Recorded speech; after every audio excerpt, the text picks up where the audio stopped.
Yes, indeed. We are opening hailing frequencies once again here talking Star Trek Picard on the Bladcast Entertainment Network. A fun collection of a few great friends of the show and the shows on this network. We're going to be talking tonight about Star Trek Picard, Season 3. We're going to talk about episode 10, but we're also going to talk about the season as a whole and maybe spend like, I don't know, 20 to 30 seconds on the series as a whole, but we're mostly going to keep it to season 3. As always, I am Christian Blatt.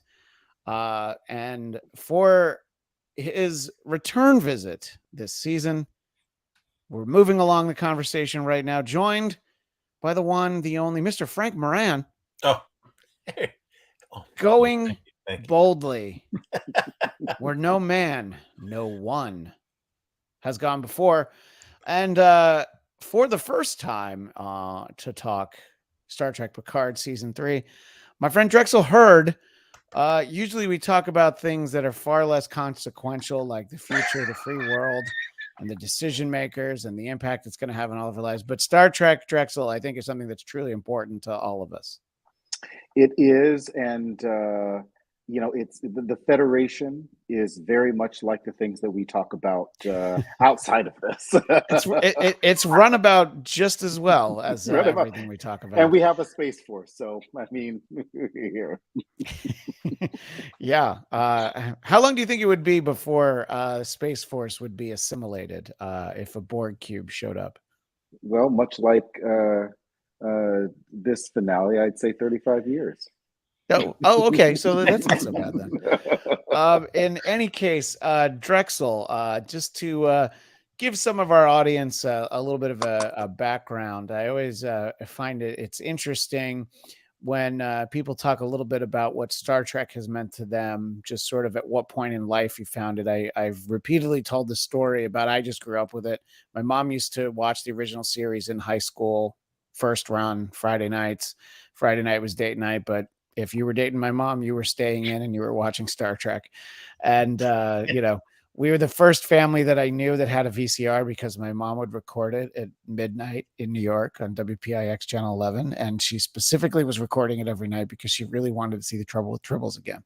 She just somehow had always missed it and she hadn't seen it again. And the day we got it was very important, and I think, we're all of at least a similar enough age where everybody just kind of as a default loved Star Wars, but not everybody loved Star Trek.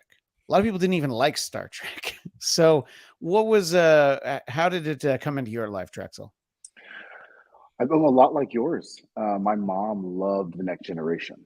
And so I grew up watching The Next Generation, but I also grew up in a military family. So a lot of the protocols and a lot of the officers and a lot of the structure of the Federation is something that I just grew up with. And so coupled with my mom watching it all the time, me trying to figure out what Jean-Luc Picard was doing every episode, plus the structure of Starfleet,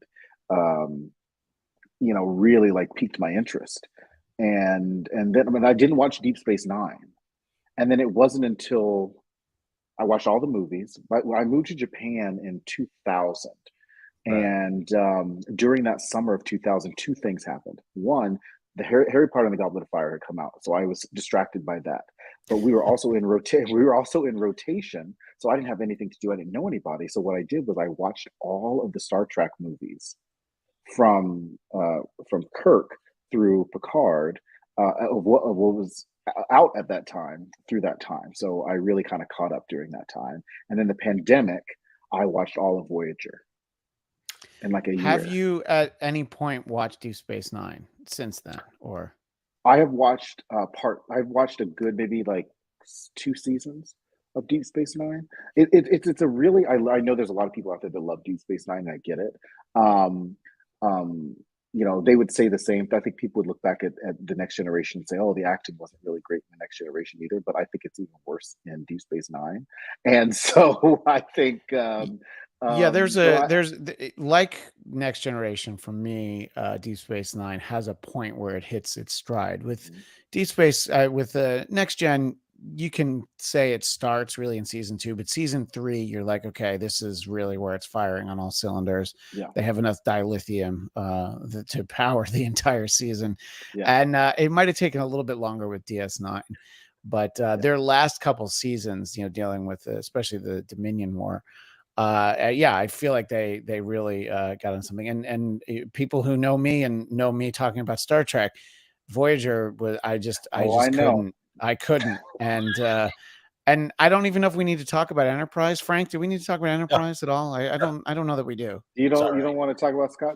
Oh, I love Scott Scott Bakula. I was Bakula? such a huge Scott Quantum Bakula? Leap fan, and that's why that show hurt me so much, because I was just like, how could it possibly go wrong? And they're like, all right, well, hold our Tranya, we'll show you how it can go wrong, and it did. Well, But I think it's so interesting that you don't like Voyager, because I know that about you, but I also, and I know because it's such an important part of this season of Picard, sure, where how important Janeway was throughout a lot of the characters in this season, and her influence that she had from Nemesis on, or Admiral Janeway. But but yeah, there's a lot of talk about who's favorite captain. I think Janeway always ranks up as people's favorite captain. yeah, and it's I liked her as a captain, and it was really the kind of the rest of her crew. It was it was there was a little bit too much of like the UPN handprint on that show. You really felt like they were trying to fit in, they got network notes that were probably different than, because the other shows up to that point had all been for first run syndication. And then there was a network again. And, Roddenberry didn't want to do another Star Trek series because he didn't want to have to deal with the network. And they sold him on it by saying, like, this isn't going to be a network. It's just going to be Paramount. And yeah, so there's a part of me that wonders if one day will I ever actually try to give another shot to some of the seasons of Voyager that I might have kind of breezed through. And we will talk about sort of the way it factors into this season. And Frank, did you famously you tapped out on Discovery when they went into the 31st century, but other than that, did you stick with all the shows, or did you have to throw in the towel on Voyager or Enterprise or anything like that? Or I did stuck you with always them all, except for, I mean, I tapped that after season 2 of Discovery. Did watch Yeah. Strange New Worlds, and I still have not watched Lower Decks. I keep saying I'm going to do it, but I have not. I have yet to do that. Yeah. Yeah, I mean, I enjoyed Voyager. I just wish, though, that there's that 2-part episode, like Year of Hell, where you see where they go through this quadrant of space and the ship is damaged and Tuvok goes blind, and then it just does a big reset at the end of the episode. It's like, oh no, that whole year didn't happen now, and it just showed you what the show could be, where it's just like these characters could grow and change and could be long lasting consequences during their travel trying to get back to the Alpha Quadrant, and yet it always just kind of stayed safe. Which is why we end up getting 7 of 9. Yes. Because part of that reset was 7 of 9. So, and then that takes us into where we are now in Picard. Yeah, because I invoked my mom's fandom of Star Trek. It seems like an appropriate moment to mention the one joke that she uttered when 7 of 9 was first introduced to the Voyager crew. My mom took, she kind of looked her up and down, on the TV screen and said, "Well, I guess they didn't get rid of all of her implants, did they?" So I'll tell you a little bit about my mom. But I do want to focus on this season 3 of Picard, and our friend David Weiss, aka Salmon. He summarizes this as a total corporate capitulation by Terry Matalas and the writers.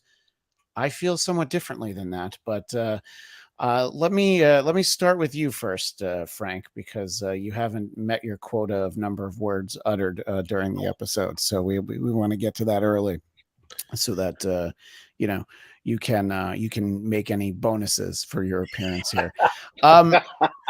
Now that we're at the end of the season, what did you think? And we'll go through the episode in and of itself, but just your feeling now that it's done, now that Picard is done, now that, for the sake of Sir Patrick Stewart, we should just hope that the story of Jean-Luc Picard is closed. Let's not put that man under hot lights again and ask him to run.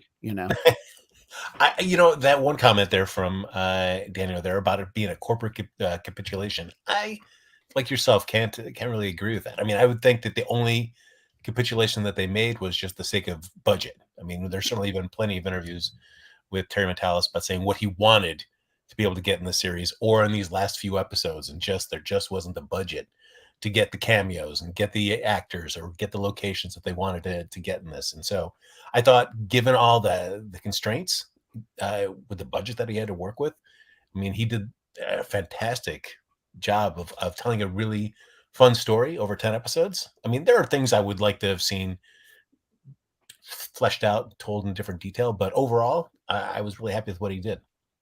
Yeah, it's interesting that they didn't have the budget necessary, because they clearly spent almost nothing on season 2. So they had saved up so much money for season 3 that you figured that they would have used it. But I think a perfect example of when you watch something and you go, oh, they decided to not give them any money, was when they just rechristened the Titan as an Enterprise. And you're like, oh yeah, we're not building new sets for like one scene. You're going to use the Titan, and we're just going to put a new name on it. What were your thoughts, Drexel? Just sort of as the season went along, when it started. I know that both you and I were very excited for this season to start, because we were getting all of our Next Generation friends. Neither one of us were able to get into the IMAX screening that we traded a lot of messages about and spent a lot of time trying to get into, unsuccessfully. But apart from that disappointment, what were your thoughts on the episodes as you had to, unfortunately, watch in the comfort of your own home and not on a giant IMAX screen at the Grove? I first of all, I appreciated. I was disappointed not getting tickets, but I also appreciated watching it at home, because I could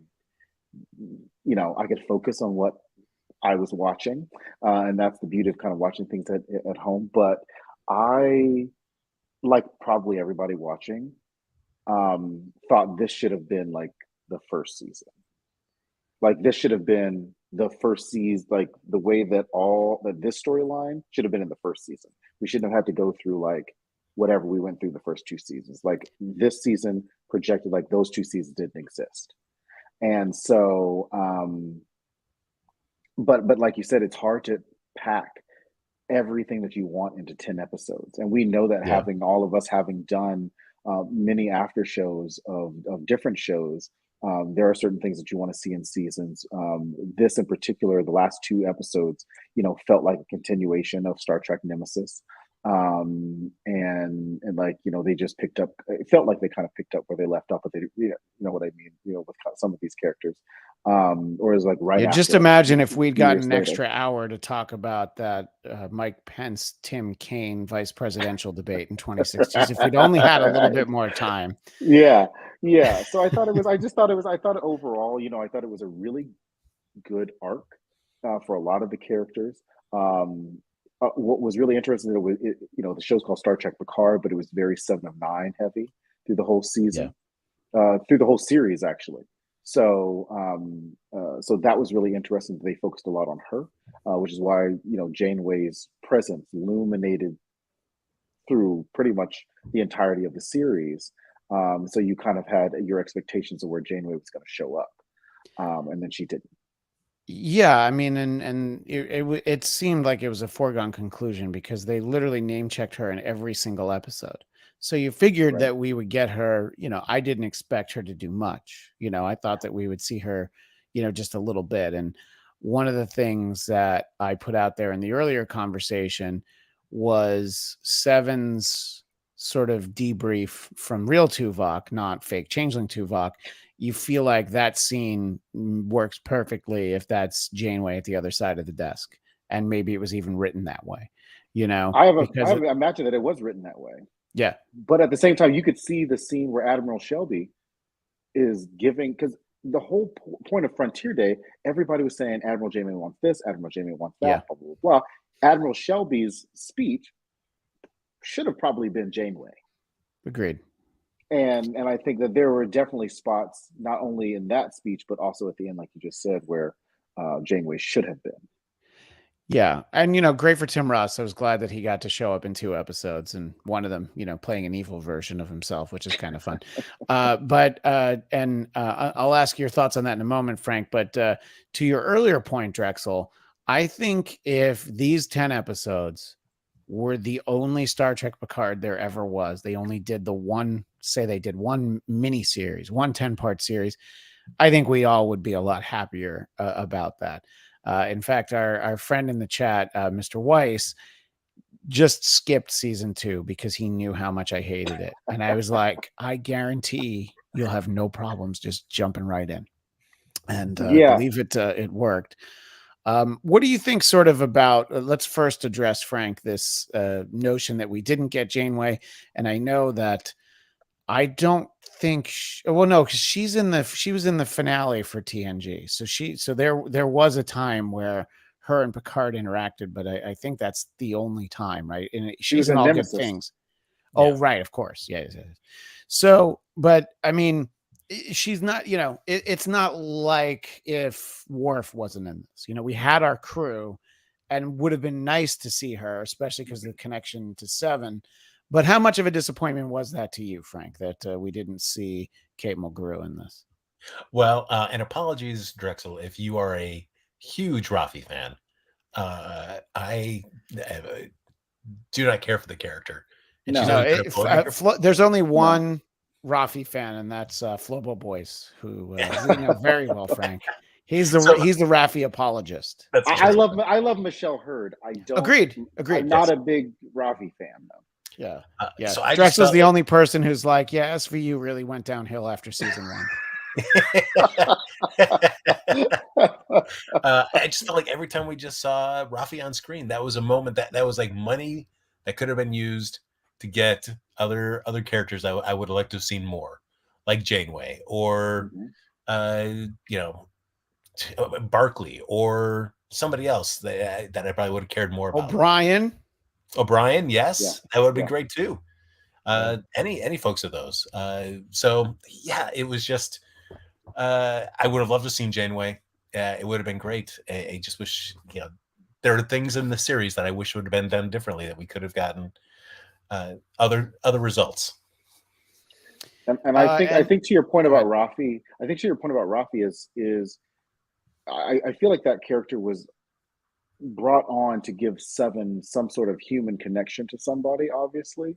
Other outside of Janeway, if it wasn't going to be Janeway, she needed, some connection to some she wasn't even family, but she now has a love interest, right? At the end, we now have, 2 LGBT captains of a starship who just so happen to have some sort of relationship.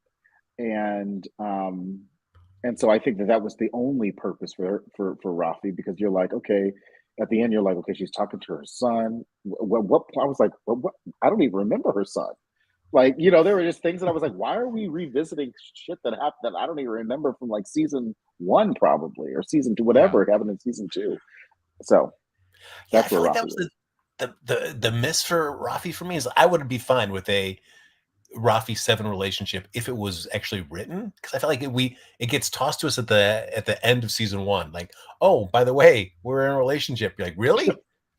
How did we know that? And then season 2, it's kind of tense between the two of them, so we never at any point actually get to see them at any sort of like genuine caring aspect. We needed the like standalone episode where they just they go on shore leave to Rigel 7 or something, and then we could have believed that there was something between them, but it was almost just like, well, it was musical chairs, and we already paired Jean-Luc up with Laris, so who, by the way, I believe he probably owes some kind of explanation too, because he sure doesn't head back to her. He's like, it's basically this season starts where it's like, oh, I've finally been able to open my heart to someone. Hold on, Beverly's calling. I gotta go.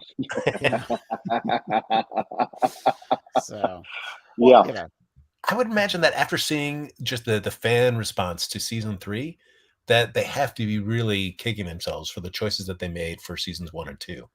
Like, why did we decide that it was great to see Picard without any of this next generation people around him? Instead, try to introduce new characters. I think that choice from the beginning kind of shot them in the foot. Except for Riker as a 25th century Chef Boyardee. Let's not forget that. Yeah. That was a choice that was made. Was that it's like, well, he's not in Starfleet anymore, but he does have a pizza oven. So, and I know we're talking about this last episode for the finale piece, but even in season 2, it was like we knew that as the Q season, but then it became a different season with Alison Pill's character. And it was like, okay, so what would you like us to focus on? Would you like us to focus on Q's pending death? Or are we really because I think the creators, and this is no disrespect to Terry, because obviously he's got the vision, but it's like, you want us to focus on the Borg. You have really thrown the Borg down our throats for 2 seasons now, especially in this last season. But then you bring Q back, because when we got the previews, you remember when we all were introduced to season 2, just in the promos, it was all about Q. Right. It was like Q, Q, Q. So we're like, oh, the game is afoot. This is a whole Q season. And then it just didn't become that. It just became something completely different. And then you're like, oh, now Q's showing up at the end of Picard? You're like, what? I thought he was dead. What is this? Yeah, and I think that it's kind of the problem you run into when the creative people behind the scenes change multiple times, and all of the streaming Star Trek. Well, I guess it's just Discovery in this one. They have that problem. Discovery more so than anywhere. I mean, the number, what they've had 4 seasons and they've had like 8 showrunners. So it's very tough to kind of streamline where you're focused. And this, you felt like there were a number of instances where like, well, we kind of have to undo things from the earlier season, and we have these characters that were introduced, and we're going to get rid of any of them that you might like, and we're going to keep Raffi, but so it I think that if we didn't have the baggage that came with seasons 1 and 2, this would have been a lot cleaner just as a straight sequel. We got a lot of things that I think we did like. And, personally, I feel like the Captain Shaw story went exactly where we all kind of predicted, that like, oh, this guy's such a jerk. Boy, is he going to make a very noble sacrifice. And, I think the biggest disappointment for me was that the changeling threat is just immediately replaced by, oh, just kidding, it's the Borg again. And we're like, oh, okay. I really thought like you. I was like, I thought we did away with the Borg last year. And then they explained like, nope. This is different Borg. That's alternate timeline Borg. We got the okay, whatever. So, and if the changelings sort of had shown up again, that would have redeemed it in a little bit.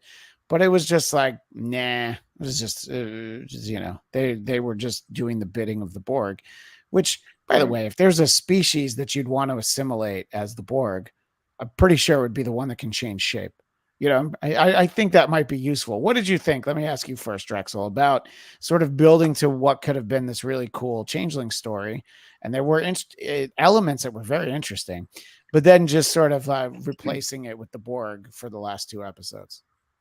So, obviously, like, I love the Borg Queen. I love the Borg Queen from the last season, but I loved Vadic as a villain.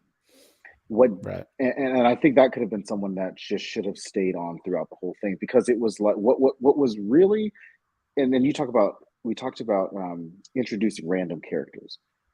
We remember when Vadic would like cut off her arm, and then you'd see this head. And I was like, oh, what is this head? This whole time we're all like, what is this head? Now, we still don't know what that head was. Nope. Like, you know what I mean? It could have been obviously, like, maybe it was the Borg Queen, but like, that's not how, like, that was never explained. And so what was the purpose? Like, if we're talking about budget, obviously that took a lot of special effects budget for them to have to do it twice. Yeah. And so I just think that was just something that they should have capitalized on. We would have been fine figuring out what that head was later, like, head changeling. I'd have been fine with it just being some new character, new villain, Vadic, and Yeah. some new villain that she reports to. But to not revisit it, to just kill Vadic and for it to not be talked about again, that didn't make any sense. And they really, they kind of touched on the Dominion War just a little bit, but not enough to where we felt bad for the changelings as a race. Whereas a lot of Star Trek, we feel a lot, whether or not it's a Talaxian, whether or not it's a lot of these other races that we see throughout who have their own backstory, of Vulcan or whatever. We never really, for those who are just coming in, you're like, well, what does this mean? And so we should have been able to get a lot of that. And we only really got that in one scene with Beverly and Vadic. And a lot of the explanation where Vadic was talking about her own past story. So it was like, why introduce all of this if we're not going to see her throughout the rest of the season? And that was a little bit disappointing. Yeah, no, that's pretty much exactly how I felt about it. It was like they built to something really cool. And we don't see any changelings again until the very end of the episode when they're talking about like cleaning house and making sure, it's like, well, and Beverly figured out how we can detect them.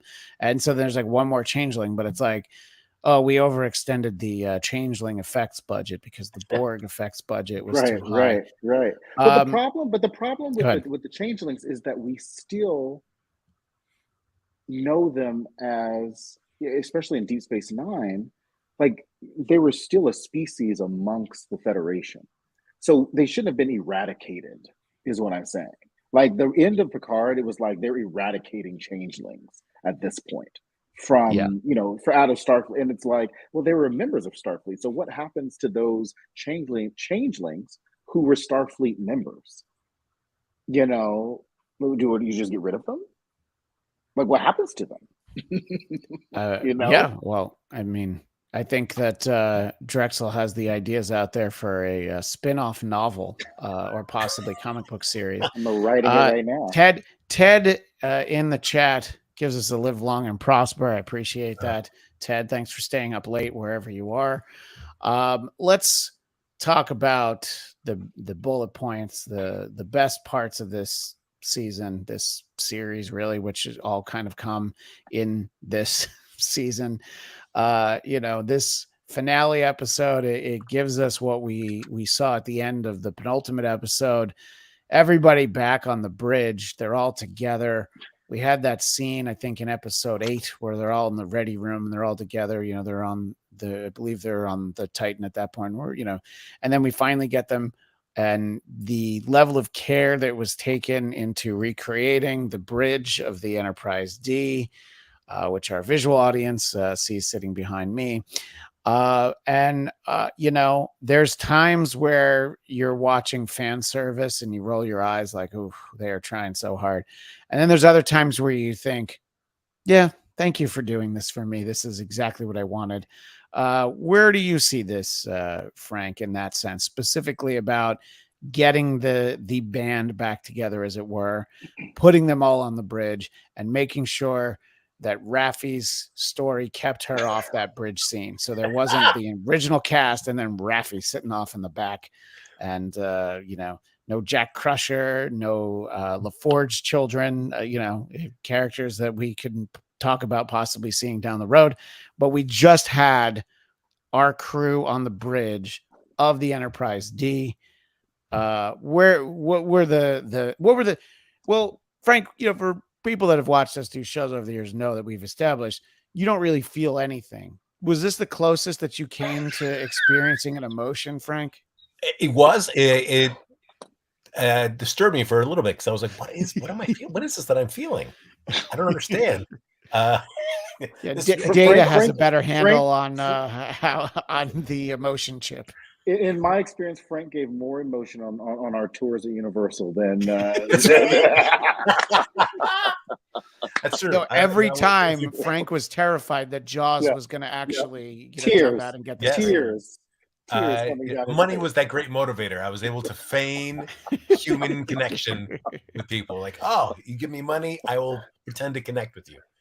Uh, it was great to see the Enterprise D, and for me, it's I don't know, like the D was like never my favorite version of the Enterprise, but having been away from it for so long, and then seeing it back, boy, it did really just give me the feels for that. It was really great to see it, especially. And I know some people online are complaining about all of the maneuvers that it was doing in through the Borg cube. For me, heck, to be able to see that ship move in a way that they weren't able to actually do with large models back in the late 80s, early 90s. Come on, I'm willing to, worry about like what about their inertial dampeners? How could they be able to move like that? Like just let it happen. Just let it happen, guys. I'm sure if they could, they would do it back then. They had data there, obviously. So, that's where you have to suspend disbelief. I will share with you with an earlier comment that I made. One of the biggest knocks on follow-up films in the Star Wars franchise is how often they work on blowing up a version of the Death Star. And I just was watching this and that sequence, and I go like, wow, even Star Trek wants to blow up the Death Star, because my friend Jason Blair was talking about it. It's very like Lando Calrissian in Return of the Jedi, sort of the way that the Millennium Falcon is flying in there. And then they see what they got to blow up, and then they blow it up, and they only have like a minute to get out. But again, it was a fun sequence. I liked that, Data was in there. I think that the TV version of the Enterprise D, there's a lot of nostalgia tied to it, but I think the movie version of the D and then the E, I think, are just nicer bridges to look at. I mean, from the chairs on down, and they commented on the carpet, but I think we can all probably agree that it's a very nice touch when they go to finally decommission it. And we again hear Majel Barrett Roddenberry, and Riker comments, "I miss that voice." It's like, oh, they're really trying, aren't they? They're like, we're gonna make Frank feel something. I think that we can do it here. And Frank's like, nope. Not today.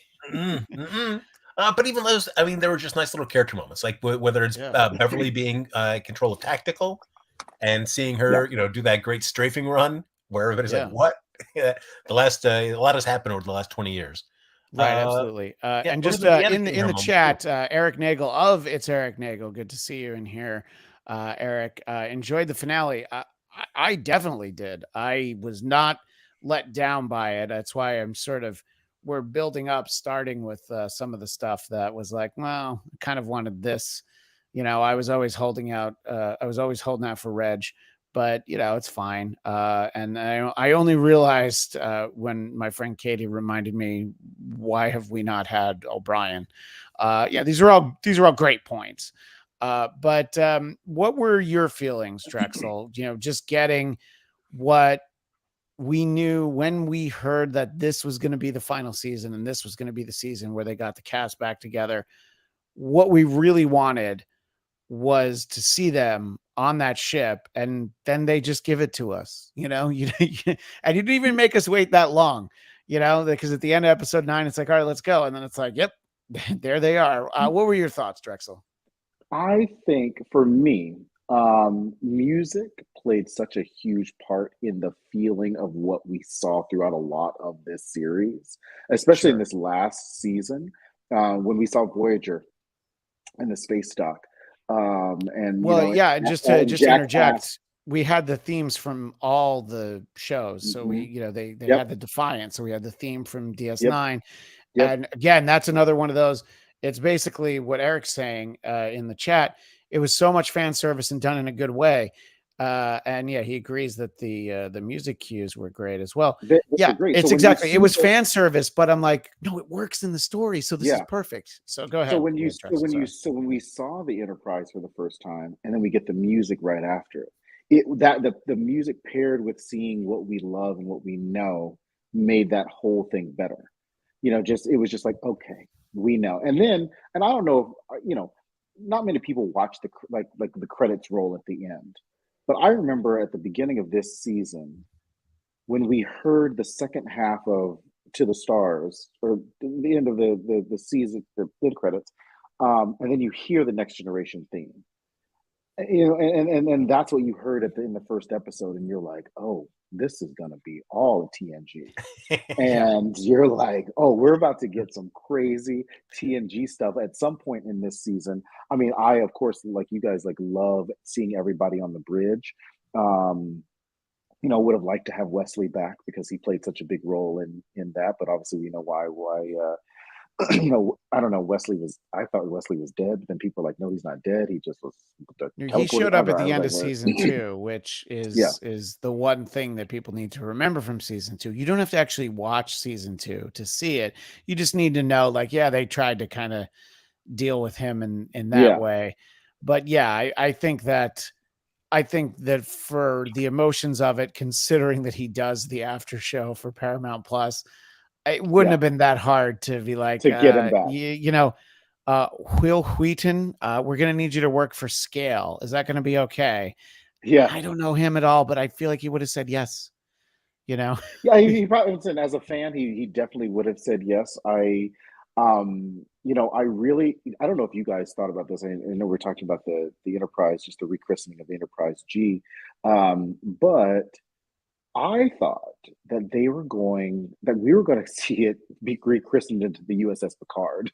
Like the way that they built it up, I literally was like, oh, they're just going to rename the ship after him. Okay, well that makes, I guess that maybe that would have been too on the nose for it. Yeah. But because they had renamed a lot of these ships into other things before, and it was just like, okay, another Enterprise, but I would have thought that USS Picard would have been what we got out of the G.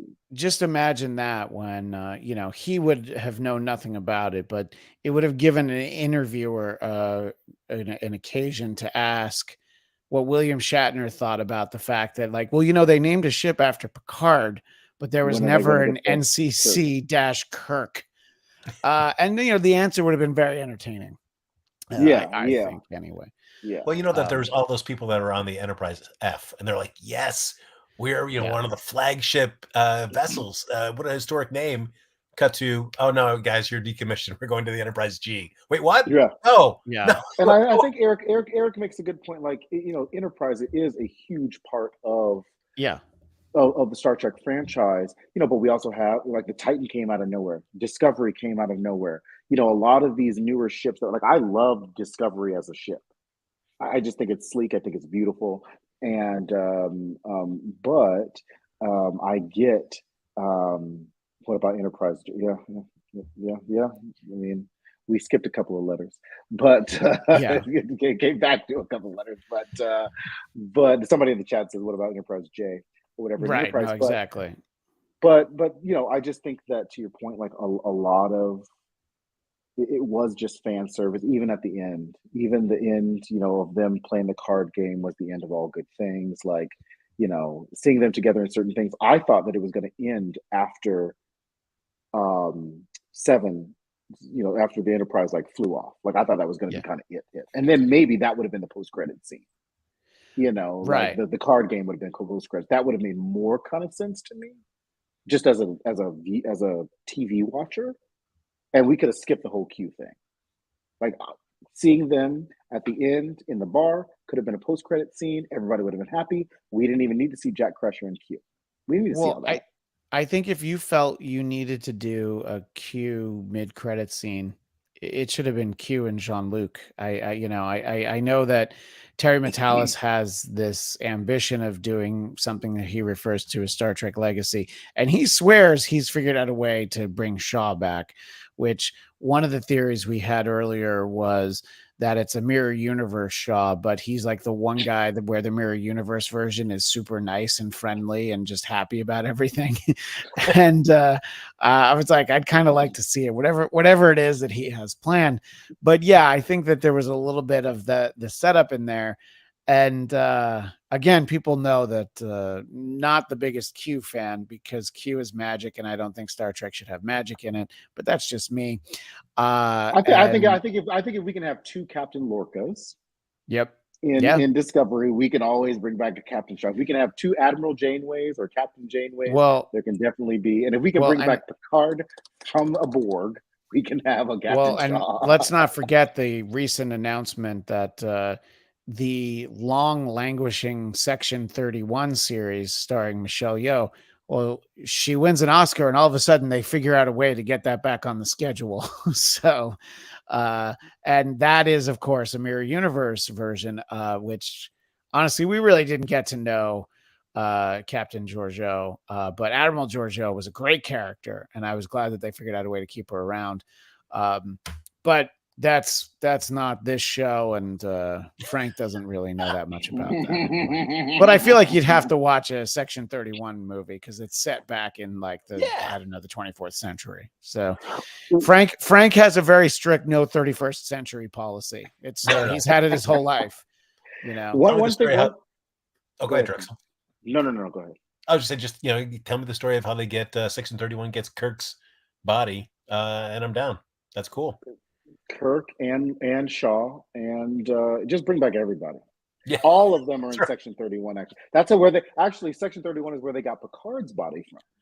And then that's how the Borg and the Changelings got it. They're going to say that at some point. One of the things that I know we're cut out of time is that I wanted to talk about was I read somewhere that because we talked about Rafi and Seven's relationship and a lot of the relationships that we saw, but like love and relationships were such a huge part of this last season as well, because we saw different types of relationships, especially with our crew, that they wanted to touch on, whether or not you had Deanna and Riker's relationship, and they're then talking about their son. Like that piece of the storyline was really nice to just kind of hear some backstory right there. And then you have Beverly and Jack and Picard there, and then you have Data and Lore, even their little scene as brothers. Like they, that was a really touching scene between them, because how Data actually feels about. He never hated Lore. He just was like, what the fuck, and then Geordi and his girls. So like everybody had somebody, and everybody's mission was somebody else. It wasn't just the main mission, which was destroy the Borg cube, destroy the beacon. But it was like, I also need to save these people that I love at the same time, and how that really wrapped itself up at the end. How did you buy though? I mean, I enjoyed Worf calling Rafi Rafaela. I thought that was cool. But at the end, when they have this big hug and this embrace, I don't know if I really bought Worf and Rafi really just being that tight by the end of the season. How did you? I didn't know if they were trying to set us up in our heads to have Rafi and Worf, because the way that Worf was looking at Rafi, I was like, are they trying to make this a thing? But it was very odd, because I was like, that doesn't make any sense. And I know Eric says that talked about human emotions, and which is true. What we had said earlier, which is there wasn't enough of it for us to get what we all know about the relationships of a lot of these characters. But it really showed in these last couple episodes. Even Deanna, being like, oh, I know where Riker is, just based off of her emotion to him, not just her her gifts. So that was actually kind of nice. Yeah, well, I think just to piggyback on what Drexel was saying, just to take it a little step further, it's interesting because we all know that the Fast and Furious franchise is all about family, but this show really was all about family. It was like, yes, it's the love, but it's Picard realizing the family he never had. And also, Geordi is the clearest example because he has both of his girls there to, look out for. And of course, Data being a part of this whole family. This is his real family, and I think that there's a lot of nice touches. And I think that we got I think, a good amount of Deanna and Will, just really some good character stuff for them. Considering where it starts, like, I'm sure that they're all glad I'm out of the house. Where I was just like, that doesn't really mesh with when we last saw them. But okay, if that's what you want to do. And then I think we got to a good place where I was like, all right, I like where their story kind of ended. And I'm sorry, what were you going to say earlier, Frank? Oh, no worries. I mean, for this, I thought like the great thing about only having 10 episodes, but having these cast of characters who know each other for so long, and we have been invested in their relationships with each other for so long that it does a lot of the heavy lifting for us. So even though you don't maybe have as many scenes as you would love with all these characters interacting, you're able to at least bring all your feelings about these characters, and it helps you just still enjoy those scenes and you're helping add to the richness of those character interactions. And I felt like the only part that lacked for me over the course of this 10 episodes was the Jack and Picard connection, where I wish it had been better paced out over the course of the season. Because at the end, when he tries to pull him out of the Borg, I wanted it to land, and I felt like the show wanted me to buy that, that Jack is connecting with Picard, and it's this great moment. And I just felt like I didn't feel like the show got me there, that I could really invest in that moment. You didn't like the 1 year later and the pacing, and that didn't get you. That didn't tell you that they had a great year together. I mean, when we're seeing like the flashback as Jack is snapping out of it, and it's just these quick little blips from earlier in the season where I'm just like, yeah, I mean, I guess they had a little conversation there. Yeah, I guess. You didn't think Jean-Luc putting a coaxial cable from your dorm room into his neck wasn't significant, but I agree. And I think that the important thing here is that it was a season that was made by people that have the affinity for these characters and their legacy that we would want. It's like they were put in the care of people who did the best, from the set design all the way, up to the writers. And obviously, I think a lot of the actors were happy to get to play these parts again, and to get to see them in some, just to get to see all these parts back together. You could see that because you didn't get that from the earlier seasons. Terry Matalas comes in at some point in season 2, and it's already such a mess that he's like, yeah, we got to drop the trailer for season 3 in the middle of season 2 because we need you to know that it's going to get better. And I think that it was that feeling all along.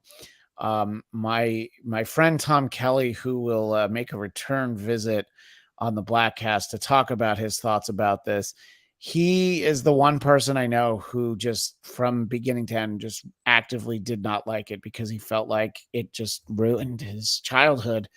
And for me, it just it was nice to, you can't really go home again, but you can visit your hometown and see people and look around and go like, oh yeah. It kind of feels like it. It's different, but it's better than if we had never had it. I think there have been reboots and there have been shows that have been brought back. Like, did anybody want that Murphy Brown reboot? I don't even think Candace Bergen wanted to do it. Just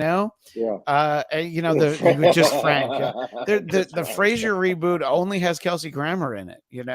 It's like David Hyde Pierce is like, no, I'm out. Perry Gilpin's coming back today. So okay, Perry Gilpin's coming back. Well, that helps. Believe me, that helps a little bit. When it was like, well, Frasier, moves to Seattle and leaves everybody from Cheers behind. I was like, I guess they could try and do that again. I just don't know that I'm interested in him doing that again. But in any case, I felt like this is what I wanted when I knew that we were going to get another season of Picard, and when we were getting Picard in general. I didn't think we were ever going to see Patrick Stewart play Jean-Luc Picard again, much less all of these actors play all of these characters again. And I feel like they did a little bit of making Worf a little jokier than I think I needed, but not to the extent where I'm like, they ruined his character. You know, I kind of compared it in the past to how after Thor Ragnarok, Thor became a funny character, and then he's gotten too funny since then. And it's like, this guy's he's God of Thunder, you know? I mean, he's supposed to kind of be a badass. They really did make. I mean, I know we're not talking about Thor, but they really did make Thor a lot like Guardians. I was like, I don't think we need that. We don't need because you have the we already have Guardians funny to be the characters. Guardians. Yeah, we already have Guardians to be Guardians. One of the things that I loved about, and you talk about nostalgia through a lot of this and a lot of things that we loved growing up, but they had two really good callbacks to the original Enterprise crew with Chekhov at the beginning. Anton Chekhov. Anton Chekhov at the beginning. Which, by the way, what I love is it's a nod to the playwright, but also a nod to Anton Yelchin, who played Chekhov in the J.J. Abrams universe. Love that, because I think that voice was Walter Coyne anyway, as Chekhov. Yes, it was. This as well. But also at the end, where they're having to make the choice. And they don't necessarily say the line that we all know: the needs of the many outweigh the needs of the few. But that was the gist of the end of what they were deciding on the bridge. Right. That very Spock quote. And so there were two. It was like bookended, you know, Enterprise situations where we're on the bridge talking with the Chekhov, and you're at the end on the bridge having to make a decision like a Spock. And I thought that was really nice.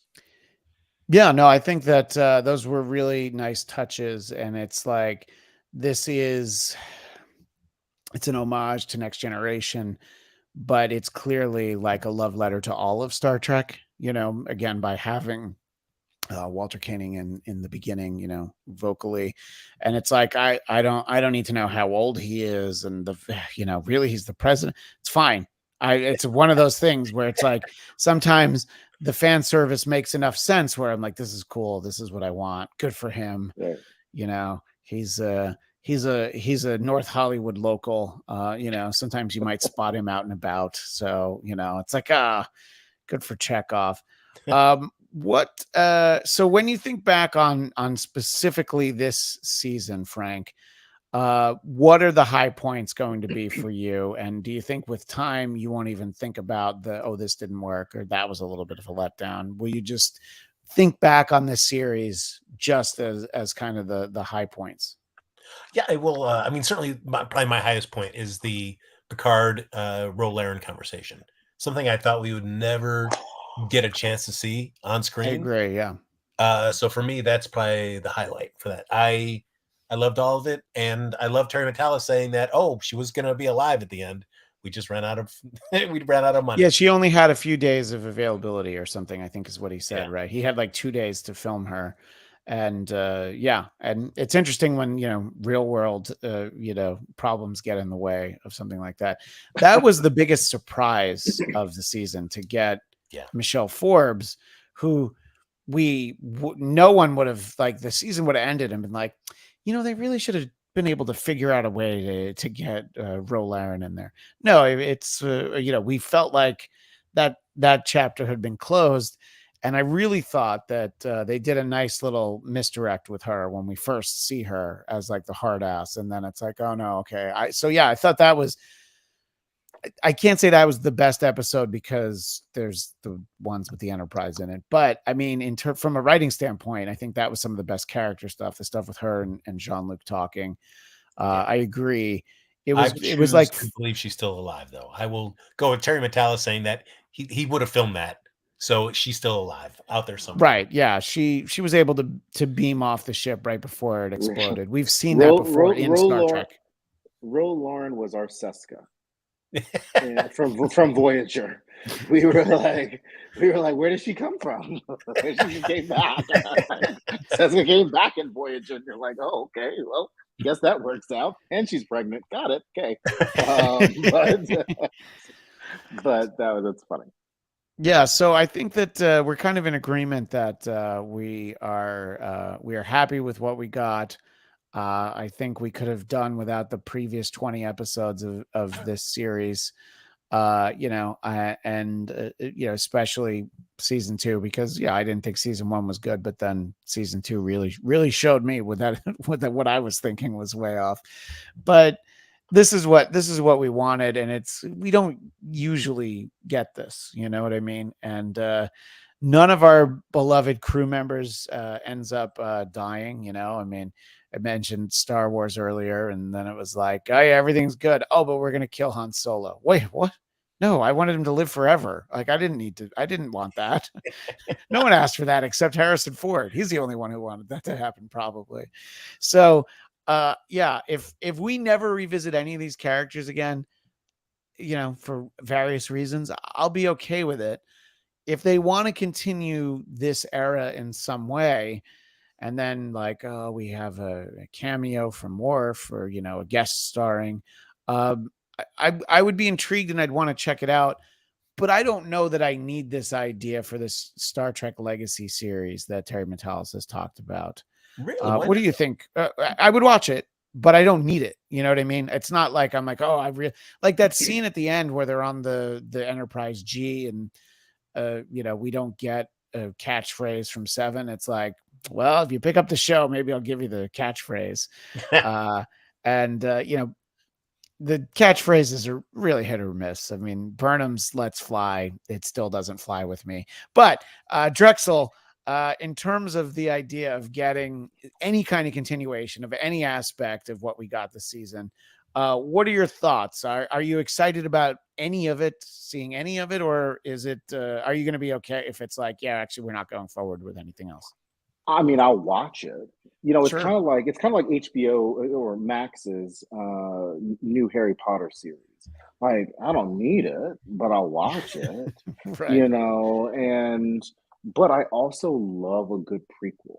I love seeing where these characters came from and how we got to the points that we got. In Discovery came long before Enterprise. Which sounds crazy because Discovery looks so sleek and has all of this technology that they never had on the Enterprise. So then we end up getting that Strange New Worlds. I love, like, we don't need. I think it's going to be harder for people to get into okay, here we are now. Now we're caught up in the timeline that we all know. And how are we going to get engaged in these characters that we already know? Okay, now we got 7. Nobody really likes Rafi. We have Ed Spielers as Jack. Right, we got Ed Spielers, who now we all will have to get engaged with as a Picard, or as a Crusher Picard. So we're like, do we like him? Do we not like him? Like, what is that?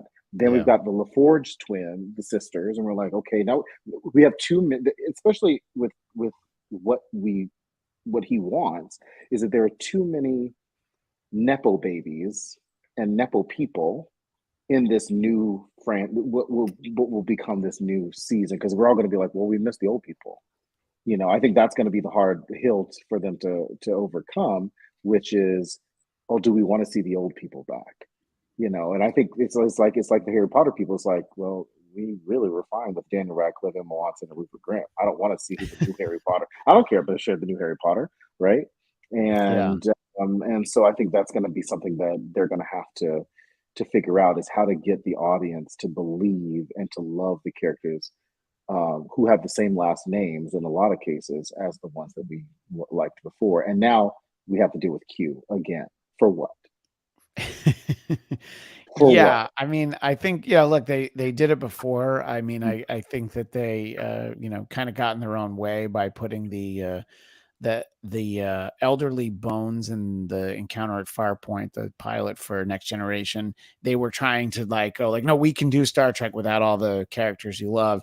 But here's a fun one. And okay, who should have been the villain that came back at the end? Who's that? Tuvix. we were halfway to Tuvix. We were always getting to Tuvix. Frank, I think back to fondly, I think back to when you and I were doing the first season of Discovery over there at AfterBuzz TV, and there was the one thing that you and I felt was, okay, but why are they telling a story in this time period? We wanted them to get back to the post-Nemesis time period. Mm-hmm. And now we've spent a few years there. And, I'm not opposed to seeing any more in this time period. But now it's like, well, I don't even know that I need more from this specific point. Is there something that's the same question I asked Drexel? Is there anything that jumps out for you that you're like, I would be interested in, if Shaw hadn't died, I'd probably have a different take on this, because I wanted to get more of him. I wanted Star Trek : Schmuck from Chicago, but then we're not going to get Schmuck from Chicago. But what about you, Frank? What do you think about sort of going forward, going boldly into the future here? Yeah, I mean, I know Terry Matalas said that he had created Liam Shaw, that his arc was to die. I'm bummed on that choice for it. I wanted to see the more transformative aspect, where after spending this time, for somebody that was so against Picard and Riker shenanigans, that after spending this time with them, he now becomes a captain that gets more involved and embraces the shenanigans, and just seeing what that would do to him. But we don't have that. So I don't know. I mean, if Star Trek's Legacy would happen, I don't think I need to see it as so serialized. I would be down for more episodic.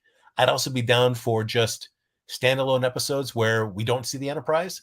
We catch up with Chakotay for an episode, or Bashir and O'Brien, and it's just just a couple episodes. So like more of an anthology series, which is actually what Discovery, when Brian Fuller created Discovery, it was supposed to be an anthology series. So maybe putting that idea back out there, and somehow Brian Fuller ends up being an executive producer on that too, because it is his idea. So you know what I would love to see? I would love to see Shaw in Section 31, not in the way that I said it before, but like as an ensign. Because a lot of Shaw's character development was, especially at the end, we get the officer recommendation or the captain recommendation for 7. He talks about how he himself is not a rule breaker. Yeah. But you know who was a rule breaker? Philippa Georgel. And so I'd love to see Shaw as an ensign working in Section 31, watching all of these Cavalier people go about their lives and then ultimately become a captain later. Or like that just sets Shaw up for this like lifetime of being like, I'm not going to be a rule breaker like everybody else that I grew up watching around me. And so you get a young Captain Shaw or Terry in some form. I'm not sorry, the actor. Todd Stashwick. Todd Stashwick at that time in Section 31. And you don't even need to put you've just won me over on Section 31. I do have a friend who was in the writer's room for the original iteration of Section 31, where they canned the whole thing and then they tried again and then they canned that. So I was just like, get this idea to the suits. Let's see what we can do with that. I mean, look, I'm more excited about a legacy series than I would be about the Starfleet Academy, which is what they've got coming. It seems like that's what they've got. I do agree on that. And Frank, so the next thing we get in mid-June is season 2 of Strange New Worlds, and then after that we're going to get the final season of Discovery. There's still no interest in you in seasons 3, 4, and then 5 of Discovery, right? You're like, I'm good with that story, or I mean, they rocketed off into the future, and God bless them. I hope it went well for them. We only get one more season, Frank. I know. We're coming up on the last. But for Frank, they already had their last season, and it was 3 years ago. There we go. That was it. No, but I mean, I'm still enjoying it. I think that they've had some good storytelling, and that show has managed to make me like characters that I actively disliked to begin with. Discovery. Discovery has, I love Discovery. I thought it was at a certain point. I felt like it was the best show since DS9. And then this wasn't really, but then season 3 kind of, has notched it up a little bit. But so I think that they won me over in characters they didn't like when it started. I mean, so many of them. Wait, Frank, you stopped after season what of Discovery? Season 2. So you when didn't like when they brought in Captain Pike. I thought Anson Mount was phenomenal as Captain Pike. He was my favorite part of that whole season. Yes. Yeah, I thought he was great. Yes. Yeah. So much so that I'm glad that they're doing Strange New Worlds because I've been really enjoying that series a lot. Yeah. Okay. Yeah, I still think that was the best season of Discovery. Was that one with Anson Mount? I just don't know about having Michelle and Spock.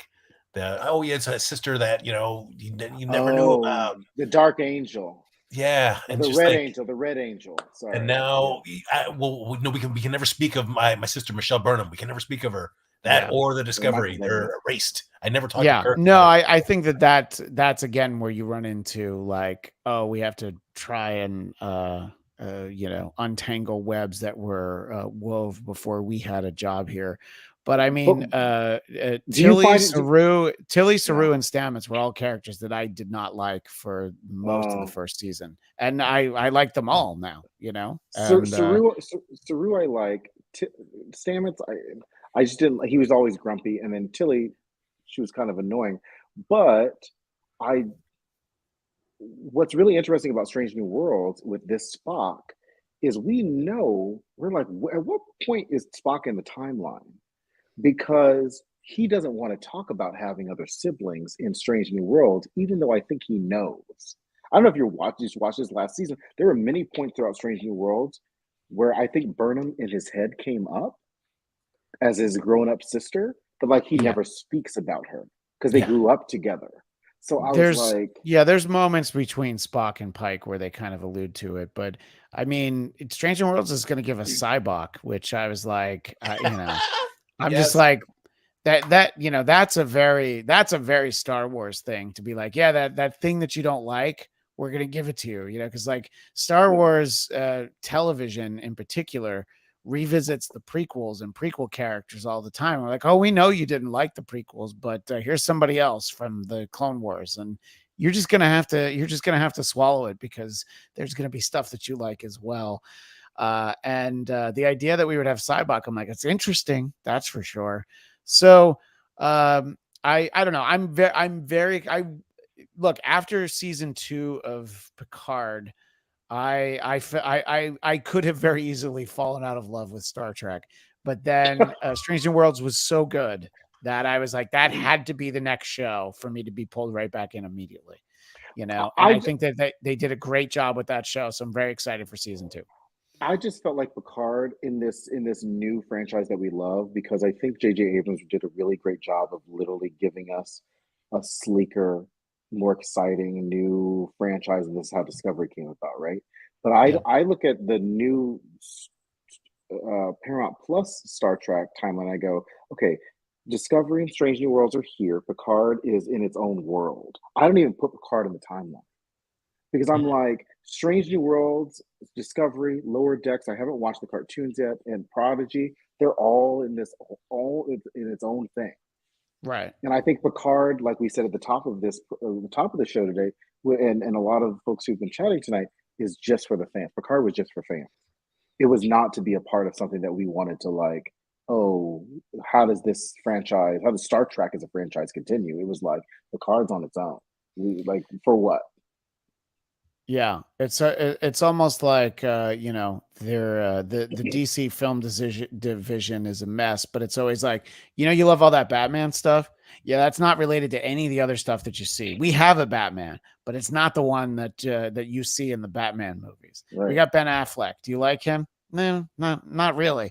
Well, he's the one you get. You're not going to get Christian Bale. Yeah, you're not going to get Robert Pattinson, but you're going to get Michael Keaton. So what do you think about that? Anyway, that's a story for another time. Many stories for another time. Obviously, I could keep talking about Picard, and I will. All right, let's keep going. Oh, is that what you're saying, Christian? Time for another hour. Let's go. Let's clock in. But for now, because I have questions about the Borg Queen, and I have very serious reservations, very serious questions about the Borg Queen. About the Borg Queen, how she was able to stay alive. Well, because at the end of season 2, she was dead. Well, that's a different. No. Terry Matalas explained that. That's a different Borg Queen. That's an alternate timeline Borg Queen, played by an actress named Annie Wersching, who unfortunately passed away. This is the voice of Alice Krieg, and then some body double as but that's supposed to be the same character as Nemesis. That But Borg even Queen, the Borg Queen we had in season 2 is not the same Borg Queen. but even if you had a Borg Queen from the Delta Quadrant and a Borg Queen from the Alpha Quadrant, they're still the same person. Just like a Janeway from the Alpha Quadrant was the same Janeway. You know what I mean? It was the same person. I mean, I feel like There were we might still need to parallel we timelines. might have to invoke the Patty Duke show and the identical cousins. You know, they're not really the same. Well, really because I guess that was. I mean, Q takes them and puts them in an alternate reality, an alternate Yeah. future, and that's where Because they meet that that's- Borg Queen there. yeah, that's like a Borg Queen that's captive of I don't even know. He was like General Picard. I don't want to relive season 2 of Star Trek, but No, but it's also like even in this current timeline, it's not like Picard went to a different timeline. So, like we said, if you were going to bring back, and I know we're trying to wrap up, but even if you were going to bring back a bunch of characters, where was Alison Pill's Borg Queen? Well, Because, like, so it was just it was such a. The good thing about Terry Matalas being so involved on Twitter is he addressed that. He said that it's referenced in an early episode, like episode 4. Shaw references it at some point, like where she is or something. And I haven't done a rewatch on the season, and I may not. But he said that it was addressed that she was dealing with something in a different part of the galaxy. It was something that I was wondering. But I'm like, I mean, if he said that it's in an episode, I mean, you could fact check that. So I doubt he's lying. Even with that explanation, even if she's out there dealing with something, the Borg is a collective. It's true. So, like, if the Borg is out there doing other stuff, wasn't like they couldn't. Like Jack was controlling the fleet. Yeah. It's like where was the rest of the collective then? And look, you're not wrong, but they don't want us to poke too many holes in their in their stories. And that was such an unpleasant character design for Alison Pill as the Borg Queen. Girardi as as we always affectionately referred to her was murder doctor lady. Yeah. Her murder was instantly forgiven. And they were like, man, hey, we all have bad days. We all murder our ex-boyfriend, don't we? At some point. Yeah, they were very forgiving of her. And now I'm remembering the episode where she sang in that red dress. Okay, we have to. We have to not get back into season 2. I loved season 3. Don't do this to me, Drexel. You're making me. I don't even think that seasons 1 and 2 existed. That's how I feel about it. I don't think right. they did. But at this point, they just didn't exist. Yeah, that's right. The seasons 1 and 2 of Picard are because Data died. Data died, came back. Borg Queen died, came back. At this point, like I said, Tuvix died, and here he could come back at this point. Could always get more Tuvix. That's the takeaway of this show. We always need more Tuvix. But what we also always need is more Frank Moran. Where can people find you, sir? Find me on Twitter and Instagram at HappyGoJackie. And Frank is hard at work at something that we're all very excited about, and coming down the line in the future. So. Coming down, X-Men, the animated series, baby, coming soon. It's officially called X-Men 97, or is that just something that we call it as nerds? I can neither confirm nor deny anything. That's the answer I wanted. So excellent. But excellent. That's funny. And Drexel, we'll have to get the gang back together and talk about the less consequential world out there, the world of politics. I would love that. I love the escapism. If we were doing that show on the weekly basis, we might have had some time talking about some of the cable news movement from earlier this week, but I'm sure we'll just leave it at that. Yeah. Drexel, if people want to find you, where can they keep in touch with you in your unverified Twitter account? Oh my gosh. I mean, it's like I stabbed at the heart. Everywhere at Drexel Heard, pretty much. I like to keep well, this was a lot of fun as always. And as I said earlier, I can't stop talking about Star Trek Picard, but I'll just put a pin in it for now.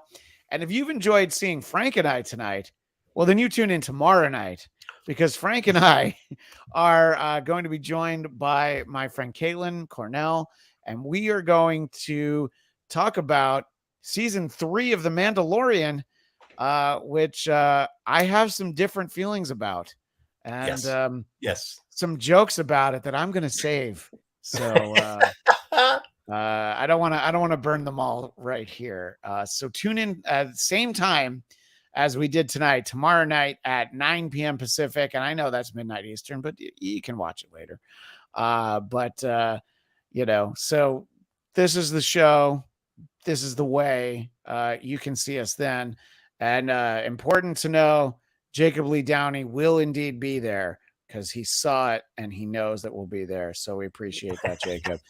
Hopefully I'll see you guys for hopefully I'll try to pop in for season 2 of Strange New Worlds.